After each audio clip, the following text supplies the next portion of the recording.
entire game. And yeah, it's had some touch-ups done to it. But other than that... But it's the first Oregon of this stage of NAL, which is actually very surprising because it gets played all the time normally. You know what's nice? The finger ban. These bans, nice. yeah, absolutely. Beast Coast going off the board to take out Finka. And could we see an equally funky ban on defense? No, it's Valkyrie. Hold on a second. All right, here we go again. Let me just... Parker. Oh, sorry. We got a game to cast. The Valkyrie ban put me to sleep again. The final... Nick. Sorry, what? You fell asleep when they banned Mira. Oh, I'm so sorry. I'm so sorry. Go. That's my bad. Oregon. OXG. Yeah, we're still here. All right. Oregon. OXG and Beast Coast. First time about to start. We got the Hibana, the Finka, the Valkyrie, and the Mira being banned off the board, which means... There it is. Laundry Supply Room will be locked in for our very first opening round between these two teams. It's OXG in defense and Beast Coast on the attacking side. May I read something on the twitter.com? You may. Just one second here. I actually need to pull it up. I saw it because we are on a delay, by the way. I would like to pull something up here for you. This is from www.twitter.com. Okay. From a man named Drew Spark R6. Okay. Okay. Tweeted this 9 minutes ago.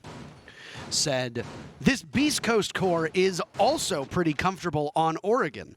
To beat OXG, Beast Coast had to play aggressive in the map veto by playing into known quantities. I don't hate this plan, especially since OXG tends to be a little predictable in their veto, but we'll see if Beast Coast can actually convert it. That's the, I believe, the former coach of the Exit R6 squad. I think he's the Valorant coach now. I cannot remember. I believe that to be correct as well. Hold on a second. That is a nasty... This is Are You Kidding Me, by the way, just in case anybody's curious. Nico angle from APAC, actually. I don't know what team he plays for currently, but he has some crazy angles that he posts on Twitter all the time, and this is one of those angles. Nikoh, I believe. Nico. Nico Lol or something like that is his something like handle. He was playing for... A team with Luna back in the day. It was like, yeah, he was on like Mind Freak or like Corvidae or something. I can't, oh man, the old Australian orgs. I always forget the names of them. But anyway. It's fair play. Yeah, I mean, you saw the defense downstairs, Laundry Supply Room being the very first bomb site. Need we remind you, if you haven't seen an Oregon in a while, the two most comfortable bomb sites for the defenders is the downstairs bomb site of Laundry Supply Room. It provides you tons of cover and also allows you to roam on the 2 floors above. The other bomb site that teams tend to favor is the dorms bomb site on the top floor for very different reasons. We'll end up seeing that eventually, but for now, let's focus on the basement floor. Yeah, we saw that 1 minute into the round, soft timer for the side of OXG. Choosing to fall back, drop down the hedge down below. Foxy peeking up the tier 1 stairs on that big tower side of things. But mostly a passive situation for OXG. I do like the fact that they were up roaming early and aggressive, killing half the drones from Beast Coast and slowing them down massively in the process. It's a thermite single heart breach from the side here, which means only 2 hatches out of 3 can be opened up. And normally, this is not the preferred situation. Sure, Kite is open, but so is the Thatcher, which is why Anthony has picked up that specific character, which means that if you picked up the ace or a secondary heartbreach character of any sort, you could have gotten all 3 hatches. Yeah, I was gonna say it's a little bit odd. The freezer hatch was opened by OXG, so it works out. To see a single hard breacher on this map, a single hard breacher that is a thermite, and not have that can opener get brought as a secondary gadget is a bit surprising. Anthony, the very first kill, down goes Laxing, known so often as playing on his own, and now it's Newer's next one up. Inside a freezer as the toxic canister goes off in front of him. Baiting out as much utility as possible. This Alibi does not want to give a single inch. That is number 9 rated Newer's going into this matchup. Sweater's position given away by one of those Gushmots thrown out by Foxay. So they know that there's a close bit of contact. Nice shot from Newer's on Anthony, but Dream goes down to Drip. Those are the 2 support players doing battle. It's Beast Coast to come out on head. Newer's taken out by Nate. Tossed out by Surf. Foxay swinging for the fences. Misses an opportunity onto Drip. It's him and Vertical fighting side by side. Number 1 and number 2 rated players in the league. And it doesn't matter because they went up against Surf. And they don't know how to swim at all. First round goes to Beast Coast. All right, that is a nice aggressive round from Beast Coast. Honestly, what we expect from them, right? Surf has been one of the outstanding players from this roster so far. It's him and Sweater that most people speak of course. Where on the OXG side of things, that nice shot from Newers, that is exactly what you can expect to see from him going forward as well, because he doesn't seem to miss ever. But a grenade ended his life that round, which means OXG, they go again. They will be one of the few teams so far in this stage 1 of NAL 2022 to repeat the same bomb site when they lose it. Whereas most teams so far, they do that, see what sticks, just go through those motions, all 3, all 4 bomb sites. And they believe, OXG that is, that it was just one of those situations where we lost the opening pick, something bad happened, we're going to try and rectify it, go there again. Foxy played the Ella previously, and now playing the Thorn. They played that same role, they do that same job, but look at the attacker repick right now from BC. They have a different plan in mind. The attacker repicks are going for a blue rush setup. The Lion, the Blitz, the Sophia. This should be a fast one on construction side of things if we just look at simply at the operator lineup. Let's see what the spawns are from the side of Beast Coast. They're AFKs, but they're standing still in spawn. Oh, there we go. Surface moving. Barely. They're very busy. So it's a fast round, but a slow round at the same time? I know that your team perma-banned it, Nick, so let me explain what Lion does to you. So you press a button, and it doesn't matter where you are, Nick. It is a universal ability. Yep. And you press a button, and it keeps you pinned down. Now, I know that you like to... Ooh. Hold on a second here. Ooh. Newers is really liking this MX-5. Here we go. They do too much. They're off to the races, and in comes Surf, and he blinds the smoke. Down goes Dream, as dead as can be. Nitro Cell goes off on the opening. Just in time for that shield to come back up. But Surf has to be very mindful of the player down by Freezer. Newers has fallen off completely. Here we go again. The races again. And it's another one to go in, but Newers cuts down Drip, and Surf is in hot pursuit. The Alibi might be blinded, Laxing creeping on up. Surf doesn't know this because the smoke is cutting them off. A second kill for Surf, and there goes Laxing as well. Anthony getting the diffuser down. Vertical to the rescue. He takes out Sweater, but there's still so much more time to go. Down goes Surf as well. Vertical putting in good work, but now the timer works against him. A final EE1D goes off. No time. Burned, Anthony. Done and dusted. And it's a 1v1. Could Vertical clutch this one? It's him versus Slash. He sees Slash, and he wins it out quite easily.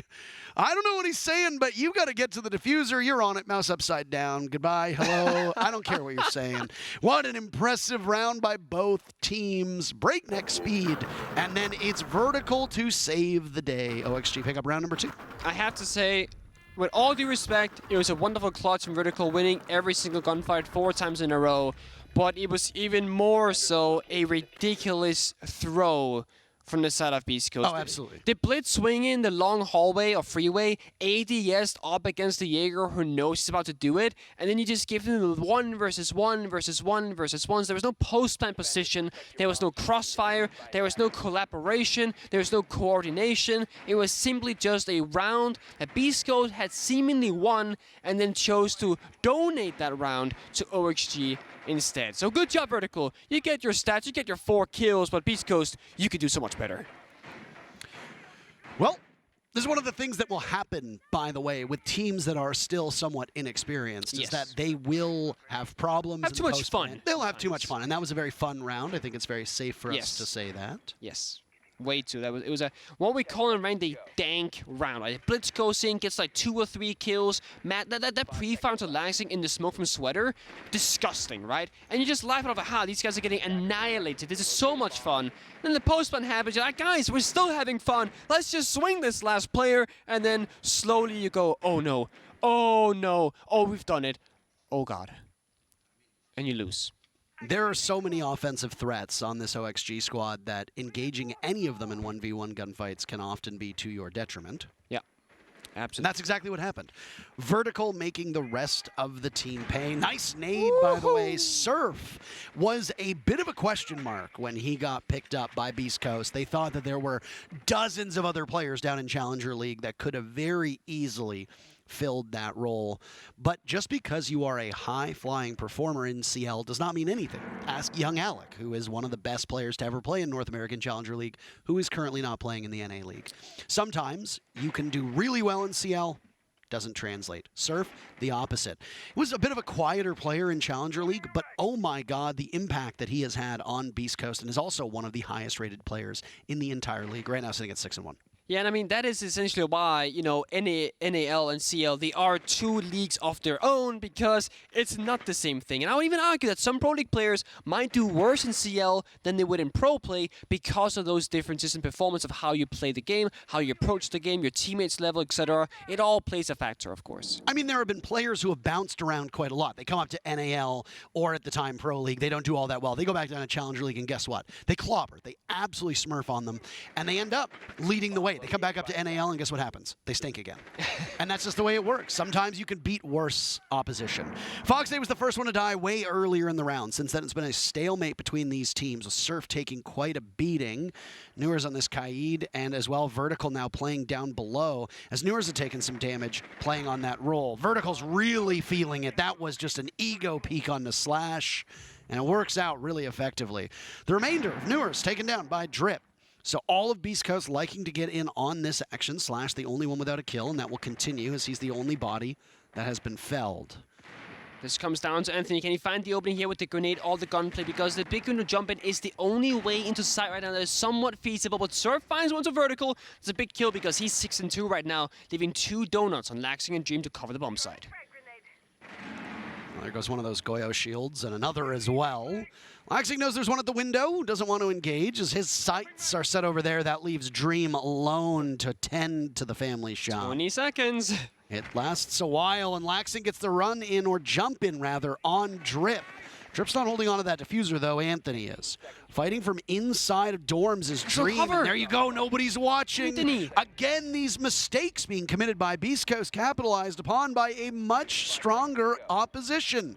Now it's Surf to clutch, but he doesn't have any time at all. And OXG let the bomb site work in their favor. The second round in a row where Beast Coast had the lead until they didn't. I think a lot of people like myself have been putting a lot of thought about how strong can Goyo be and on what maps will he be good on. And I think most people come to that same conclusion, that Oregon really favors Goyo's playstyle. And this round is actually a great viewing of that. Laxing popped 2 of the canisters, bought so much time, forcing BC to get impatient, jump in the window regardlessly on Attic, get a freebie, and then, well, the biggest issue from BC once again is that they don't check all their boxes. Anthony started planting with nobody covering him. Surf was smoked off on the white stairs, couldn't swing and contest and to cover the planter, and therefore BC were left with no diffuser inside, had to now play retake as an attacker to try and claw back the diffuser, and the round goes to OXG. And they're working their way through the bomb sites right now. Basement lost and basement win, Kid storm site, bomb site victory, and now find themselves inside meeting and kitchen bomb site. And don't be mistaken, it's not kitchen dining, that's a different bomb site, it is kitchen meeting. So here we see a lot of presence normally in like the big tower side of things, whereas in the dining, it's the small tower side of things. This joint bomb site that goes all the way to mess hall or cafeteria or whatever you want to call it, from a holdover the old days. And then you got kitchen, and then going into meeting. I like the flexibility that's being brought from these teams. There's been quite a wide swath of operators, especially from OXG. Vertical in particular, off of that Jaeger comfort pick. And playing Mozzie right now inside of Armory, keeping stock of all of the weaponry that's in there. He expends some of his own in that nitro cell that gets tossed out, and it misses. Yeah, I think you give Vertical the best gun that he wants. You say, you know, pick a gun of your choosing and you shall have it, Vertical. 1.5x Roni is what he wants. It's what he gets. And Laxing gets the opening kill onto Slash. That is the leader and captain of the side of BC. And that's the very first opening pick for Oxygen, too. They have been fighting from behind every single round. And despite that, they have a lead in this matchup. So we'll see what they can do now that they have some breathing room against their opponents. Yeah, and it speaks to BC's aggression and capabilities of getting the opening kill, but also the lack of experience as a roster to like finalize those rounds and convert that into a round victory. Whereas OXG, much in the opposite. They can play 4v5. Sweater that's dead. Too free. Fox A sees him, and it's on the flank. Nobody from Beast Coast seemingly understanding the positions of these offsite players, and OXG are getting away with murder. First with Vertical upstairs, then Foxe. And that was the Nitro from Laxing to connect. Beast Coast in bad shape. Vertical losing some of the fortress that he's created upstairs in dorms. Newers is there to quarterback any potential play that we see from Beast Coast, or at least try to stop it, rather. Surf sees one on the top of White Stairs. Not much you can do there. It's Anthony, though, to try and distract, as Surf credited with the kill. So at least one of the guns from Beast Coast hit. 1 minute to go for them to be able to pull off and execute. Drip's the one holding the diffuser. Yeah, but OXG, they're playing the discipline game, fell off this top floor, but BC still has to drone it out and figure out if there is, in fact, anyone still lingering up above, but there isn't.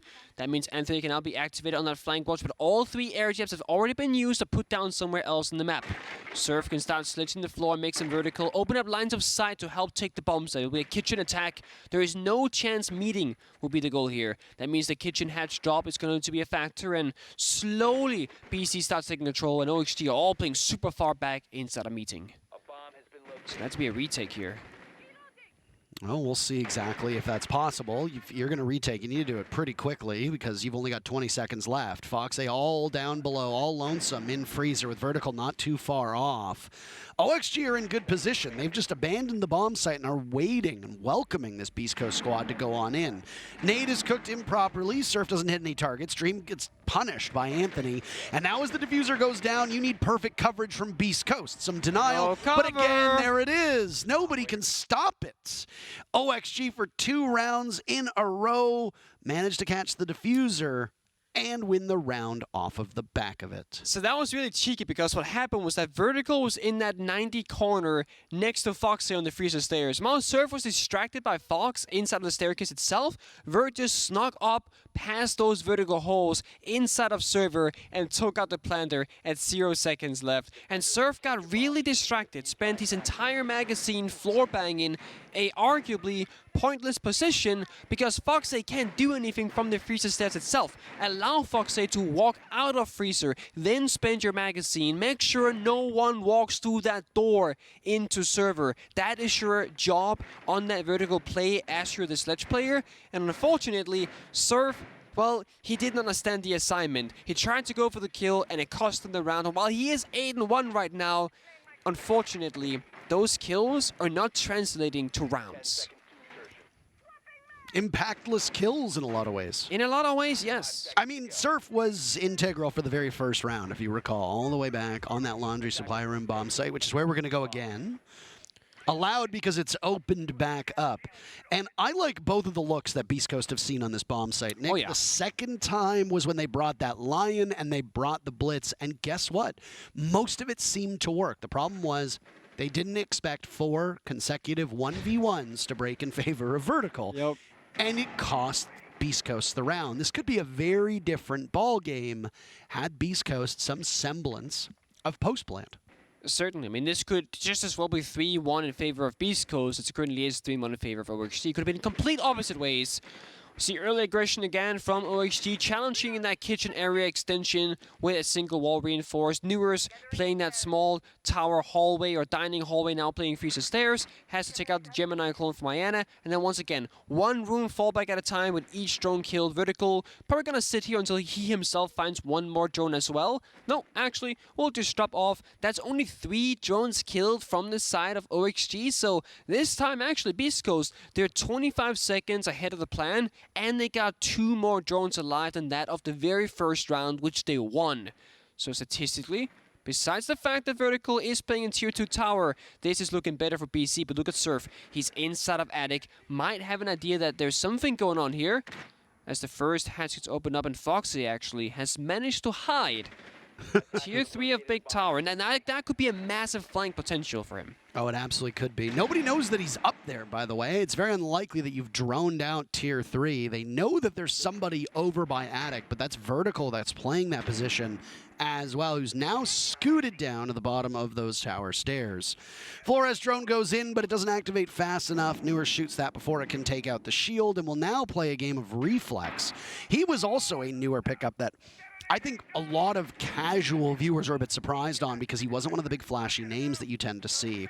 All that said, 1 minute to go, grenade goes in, and Beast Coast are coming up empty-handed on all of these attempts to punish Oxygen. Yeah, but actually, while this is happening, Fox has been spotted on that roam, which means that they know now that Fox could be flying in, so nothing happening just yet, but just the fact that they know that one player's off the bomb site could mean two things. Either try and find Foxy first and then go for site, or hit the site directly but feud the flank. And Foxy playing it with that experience that he has, playing it nice and slow, knowing that the sheer factor that he has been found out adds pressure onto the attackers. Laxing taking some damage, but that's been about it so far. Wait a minute. The execute's happening from the front of Laundry, and they don't know that Newers is still in the hallway. Another grenade gets tossed out, and some damage is done, but Foxy on the flank. He had been hiding in tower for so long, and with 15 seconds left, he comes back. A second kill for Newers, and it's Slash to contend against OXG, and against his former squad, he gets nothing but 1 kill.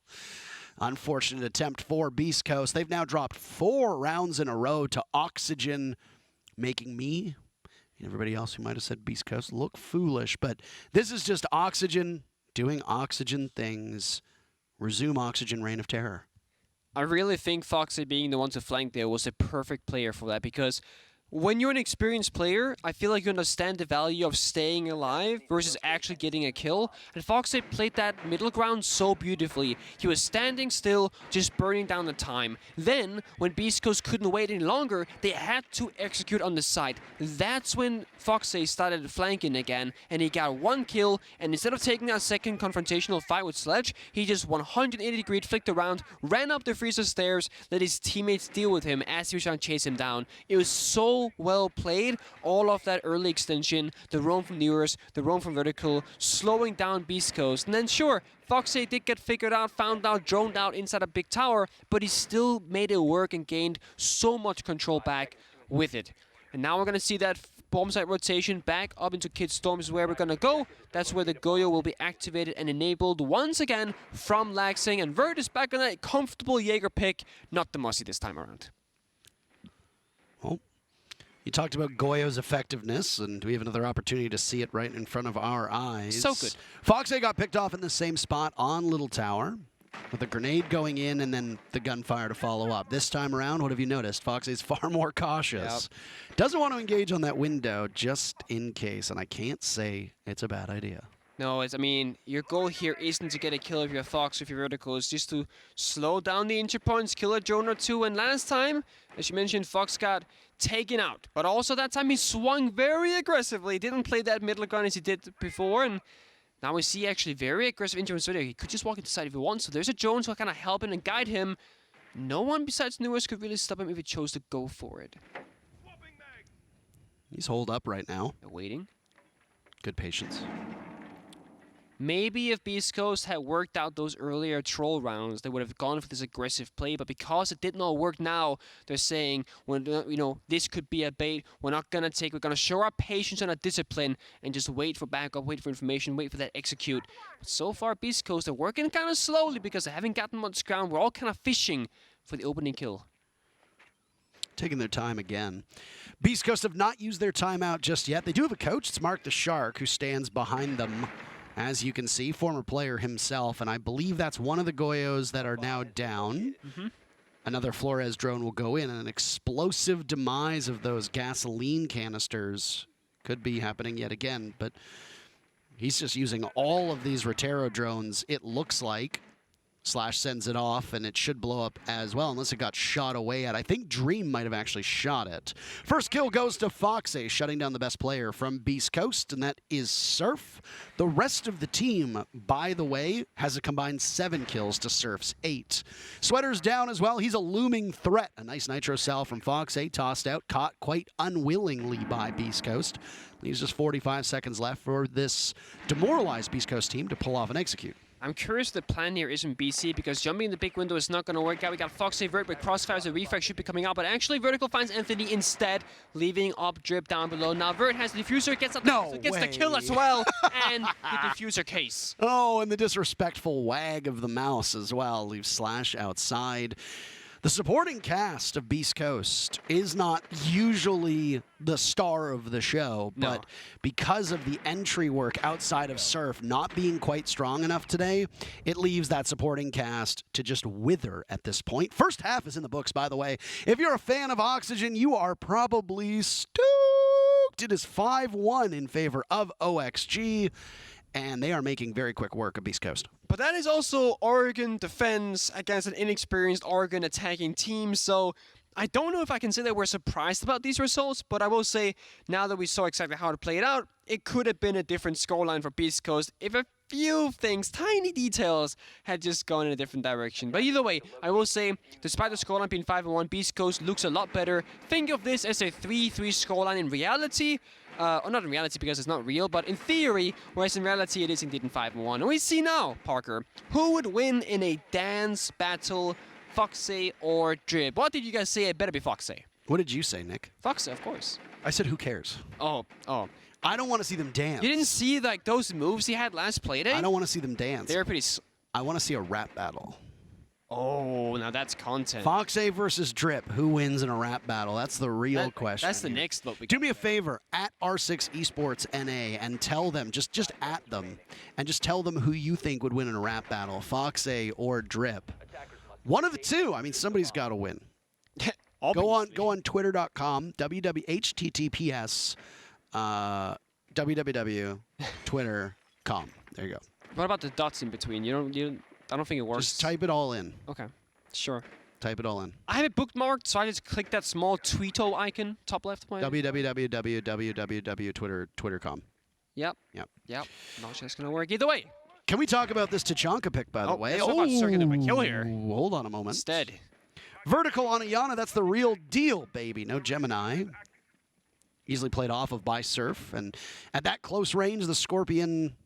Don't really need to worry too much about the recoil on it, but it does defang a huge part of this bite that OXG has on attack. It does. And sure, Tachanka, you mentioned it briefly. I don't really see anything crazy. I would rather see the Goyo. Sure, you don't get the deployable shield, but I already got two. You got one on Smoke, one on Ella. If you like a third, it's almost like having too many deployable shields in one position, especially because the grenade lineup from the attackers is, those 4 or 6 grenades. And OXG, they're playing 4 frag grenades, 6 stun grenades, and they can do a lot of damage with that. Sure, Vertical's off the board, so 2 grenades do go away, and so does that 1 gun 6 from his pocket.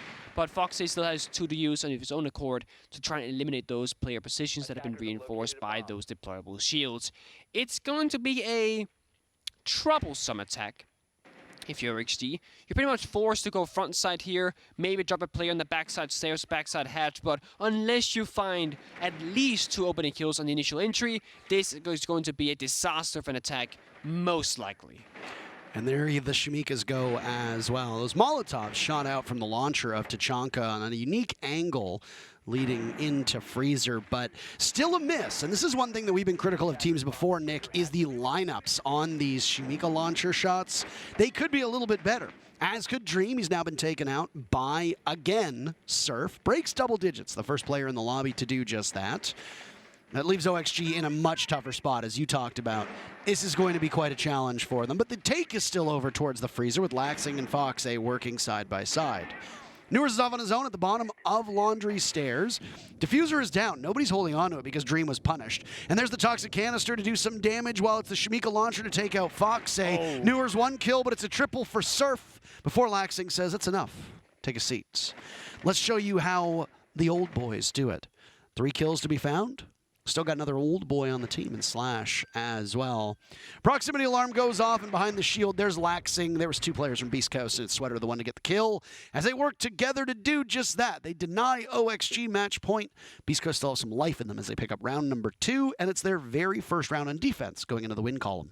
Yeah, that round was basically one off the back of Surf, right? The opening pick onto Ayana, Vertical, that's a massive one. Then finds a second kill as well into Dream. That's the Diffuser case down on bottom Laundry Stairs. He breaks double digits, as you mentioned, with the Ella Scorpion on actually a seemingly long distance gunfight on that basement engagement at least.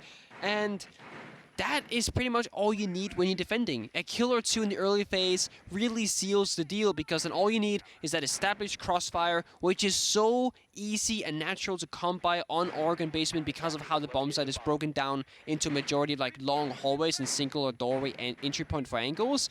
And Kid Storms, a little bit different. You got the attic, you got trophy, you got the closet rotate, you got, you know, big window, white stairs, Kid Storms repel window. You got so many different ways in through the bomb site, so it plays out significantly different than basement does if you're playing 4 versus 5. So now OXG, you can afford to lose a player, of course, but in a perfect world, you wouldn't want to do that regardless of how much it favors or disfavors you.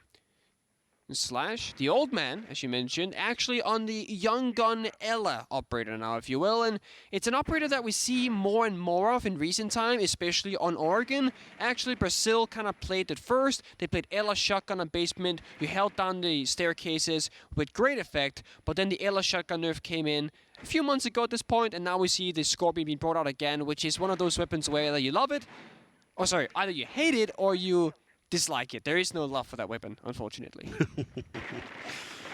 All right. I'd like to remind you all that no team has taken a timeout just yet, so if things go bad for either auction, if they start to lose a couple rounds or Beast Coast ends up getting put on a match point, that's when you're likely going to see them get brought out.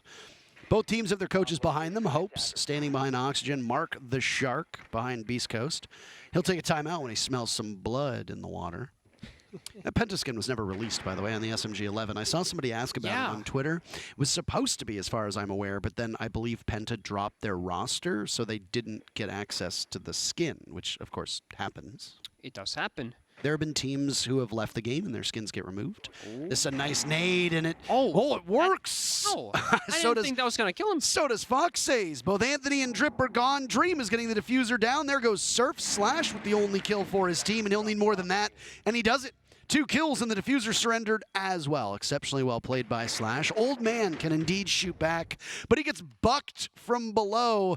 And boy, he really was bucked in that situation, if you know what I mean. 6-2 for Oxygen. They move to match point. What an incredibly fast round. Also, not only did the grenade on the player on Kid Storm's hatch kill him, which I thought it wouldn't, but also the second it blew up, another one from Vertical got tossed out as well, making that 2 grenade kills in the same frame, essentially, on your screen, and that round ended very swiftly. A little bit of surprising that Dream was trying to plant with, at no cover as everybody else from OXG was downstairs, but other than that, it's a clean sweep, almost a flawless round from the side of OXG, and Beast goes to say, that could have been, that could have gone better. And it's one of those situations where if you're standing still on side, you are going to get grenaded vertically. So extend down below, get out on that map, go and get active. That's what OXG was doing so well, and it's what you have to do too. You cannot just play a default Oregon in today's era of Siege. You're gonna get blown to pieces, and there are so many different ways of picking up that bomb site, especially when you have somebody like Laxing on the buck. It adds a whole nother layer to your attacks where you can go below inside a kitchen, do the vertical play, and now we also do see BC making their vert of their own, extending downstairs in kitchen, reinforcing of that single wall, and playing inside a Kid Storms once again. So we'll see if they can now change up the early rounds, and hopefully that will translate to the mid-late round for them as well. Guess what they didn't do? What didn't they do, Parker? They didn't take a timeout. They didn't. No, they didn't, because they think they got it. Do you think they got it? I don't know if they got it, but they didn't take a timeout. They could have taken a timeout. They could have. Why do we keep talking about timeouts, by the way, for those of you that are curious? Because they usually have a very good success rate.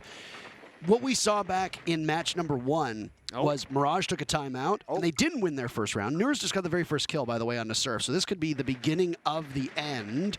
Sweater's there, a fire away, and they almost get him. Some damage done to the heels of Sweater as he runs and will now seek safe refuge down below in Freezer. Cool his heels, if I can use such a pun. Oh, this nade could be lethal. He doesn't go for it, though. Goes to reload instead. But Anthony was there holding down the vertical holes. And I'll say Nurs. Whenever we spectate him, I actually quite enjoy the mechanical skill on this player, the way he goes about his mobility as well. I almost want to say he doesn't have that much wasted movement. Everything is made with a clear decision in mind, but this skill is so free for Laxing unless... No, Slash will become a freebie as Laxing. He can rat out the rat because he knows that position oh so well himself. Sweater has to go absolutely massive. Sees the gun barrel, but it's not enough. Nurs, he finds him instead. Well... maybe I was the faker because this one is just about over. It's all but the crying at this point. Anthony and Drip against all of the might of OXG, and they have fired up that war machine. A triple kill from Newers as now Dream gets the diffuser down. Ooh. And a nice shot from Drip, but will that be it? Some damage? Diffuser down, time running out, and Vertical's just going to take the damage through the Surya Gate. He doesn't give a gosh darn hoot. Sorry for swearing. OXG, 7-2. The score lines are just getting better for OXG. Match 1, they beat TSM 7-4. Match 2, they beat Astralis 7-3. Match 3, they've now beat beastcoast 7-2. Next match will be 7-1, and then it's going to be 7-0s for the remainder of the stage.